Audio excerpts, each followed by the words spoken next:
Hi friends, Guntur కారం ఇంత ఘాటుగా ఉంటుంది అనుకోలేదు. అర్ధరాత్రి చలిని కూడా లెక్క చేయకుండా వందల మంది జనం అసలు ఆర్టీసీ క్రాస్ రోడ్ ఫుల్ అయిపోయింది చెప్పాలంటే. చూడండి, ఆర్టీసీ క్రాస్ రోడ్లో 12 గంటలకు ఇంత జనాభా బికాజ్ ఆఫ్ ఓన్లీ గుంటూరు కారం మహేష్ బాబు వల్ల.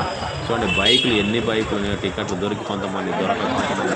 ఎందుకంటే 1 o'clock నుంచి షోలు వేస్తున్నారు, నాన్ స్టాప్ షోలు, రికార్డ్ బ్రేకింగ్ షోలు అనమాట సంక్రాంతికి. సో మరి ఇది సినిమాకి ముందు సంఘటన, సినిమా చూసిన తర్వాత సినిమా ఎలా ఉందనేది కూడా కామెంట్ చేయండి. అలాగే మీరు ఏ ఏరియాలో చూసారు, ఎంత కాస్ట్, బ్లాక్లో కొన్నారా? ఎందుకంటే బ్లాక్లో కూడా వేలకు వేలు పలుకుతుందని టాక్ ఉంది. ఇప్పుడు మీరు చూస్తున్న సీన్ వచ్చేసి మహేష్ బాబుకి అడ్డా అయినటువంటి సుదర్శన్ థియేటర్ దగ్గర ఆర్టీసీ క్రాస్.